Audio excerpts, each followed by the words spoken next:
everybody, I'm here with a Kenmore 14. It's a 158 series.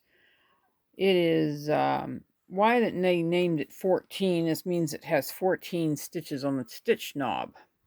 It actually is, the model number is like 158 point, and right here it says 14502 is what she has. They do have another one that's a 401, but this one is actually this one. They always combine all your models sometimes together. That's what Sears Kenmore always did back in the day. Anyway, so this one runs really nice. It's still a little dirty on the outside. I haven't really cleaned that part.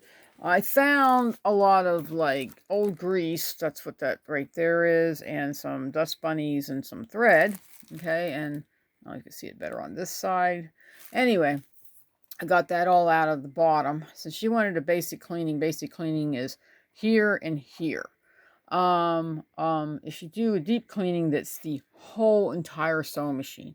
But when you do a basic, it's mostly here and here because something's going on really weird and she can't figure it out. So then I go look at it, okay? But all I could find was a little bit of old grease was stuck in it and some old dust. It was stuck into the gears down in here. I re-greased them and I put oil in it. Now it's running up mostly well. I mean, something is knocking in here, but that's a deep cleaning. We're not going to worry about that right now. And let's see, we're going to show you a little bit about the machine. This one has a, arm release so you can put your pant legs and sleeves through. And this one does not have a compartment. It's just a simple little thing. And this one has a see-through. I don't know if you guys can see it. It's not really see-through on this end, but it's a bottom feed that slants upward, which is easier to get it in because sometimes those ones that are straight in are hard to work with. And then that closes, and then I can put this back on, and I'll get this thing all cleaned up and scrubbed for her. I haven't got that far yet with it.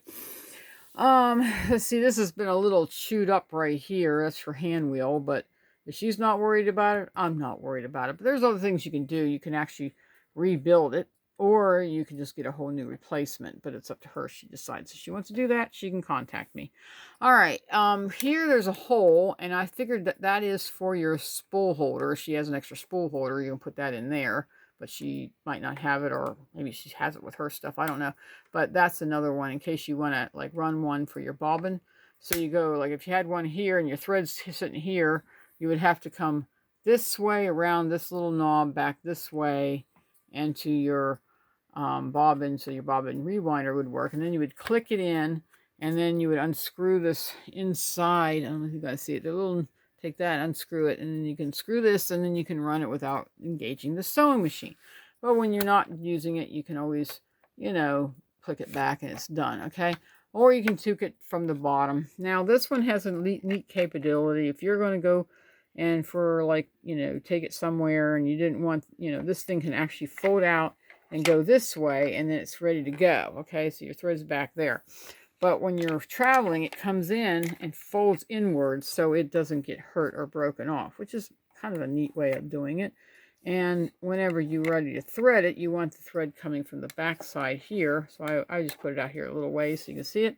And it comes from here all the way up into this guy here, around this guy here, around this way. And that's your tension, your tension control, the tension here. And then you come down this way into this slot here, then around, then up. And there's an uptake here, and then you come around this thing, go around this way, down this way, back down, so it hooks in. Comes all the way down here. Yes, I have my needle down. I usually do that. And there's a hook here, and then it goes into your needle. So, when you travel in your sewing machine, you always want this down. That keeps them from getting broken. So that's what I recommend. Let me see. This is your reverse right here. It won't work until the machine is turned on. This is your length here, and it's all color-coded, so everything's color-coded so you can move it wherever you need it to do it. Whenever she has her manual, she can look it up and actually set this machine better. When you're doing a basic denim of 4, which is a 2-ply, or if you're going to go heavier, then I would move it, down further. But right now, it's just a 2-ply. I'm not doing like 3-ply. And this is your zigzag, I think your width right here. It doesn't matter because when you stick it in first gear, what am I saying? Straight stitch, it's going to engage the machine to go straight stitch. All these things actually need this to stay wherever it's going to go. Okay, so let's see, anything else I got to do? Oh, I got to turn it on. Over here is the turn on button right here. Okay. And I'm going to show you guys how I've been doing a basic straight stitch because she didn't really say she wanted me to do too much, but I always run everything. That's why everything's been run on here. Okay, here, let's see what it sounds like. You can see it working. You can put it in reverse. So I'm coming over here and I'm pushing this down because now it's engaged because the machine's turned on. And it goes backwards and then it goes back forward like that. Turn it, pick it up over this way. And this is what we just got done stitching right through here, about to here where we started. And we flip it over, and yes, you can see it's stitching fine. All right, so we're going to move this over. I'll just turn it just a little bit. And we'll come back this way, because I'm going to leave it right here in the center. Come on, down, down, down, there.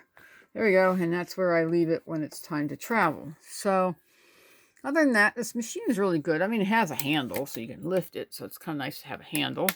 And when she's done, she can travel with it. I'll probably take my thread back off because she didn't give me any thread. I put it on there to show people, hey, it's working. And other than that, it's a really good machine. She's well taken care of it.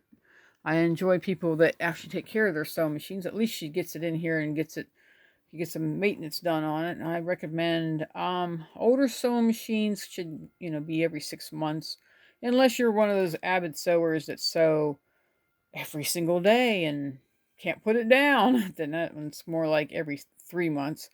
If you're one of those kind of people that occasionally takes it out, it's kind of in the closet a lot, then I'd recommend once a year, okay? But it's up to you how you want to do and take care of your sewing machine.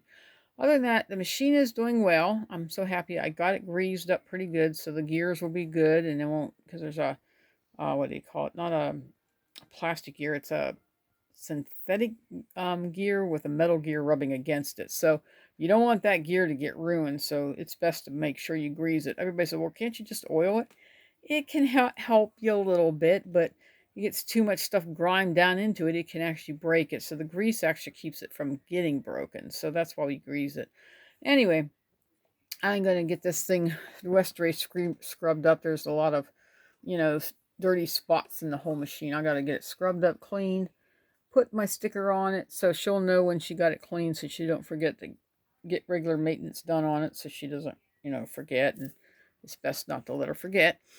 Anyway, so just keep watching, sharing, and subscribing. Hopefully you did subscribe. I mean, you can subscribe to the whole channel, or you can do it to playlist, I think. Because, I was looking into that and thought, wow, you can actually do that to just a playlist. Because sometimes I don't really get into watching people when they're working on their cars. It's like, eek.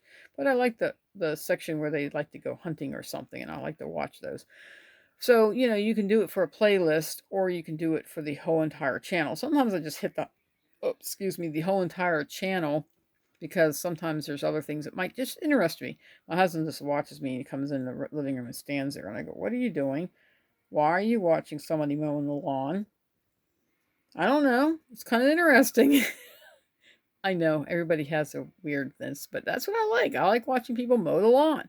There's nothing wrong with that. Let me turn this back off so I don't have to look at it so much. And so I might watch strange things, and there's things that he watches that I don't really like. So everybody watches whatever they want to watch. Anyway, so I'm just going to let you guys go. Have a blessed evening. And I think I'm done with sewing machines until somebody brings me another one. Or maybe I'll clean some of mine, or I'm going to clean my house. It needs to be cleaned so bad. Thinking about starting a club, but I haven't got that far. But I'm getting there. Anyway, have a wonderful, blessed day. And I'd love to hear from you. If you have a sewing machine like this, I'd like to hear from you about your sewing machine. What do you like about it? What you don't like about it? What you want to change about it? But I'd like to hear what you have to say about a Kenmore sewing machine.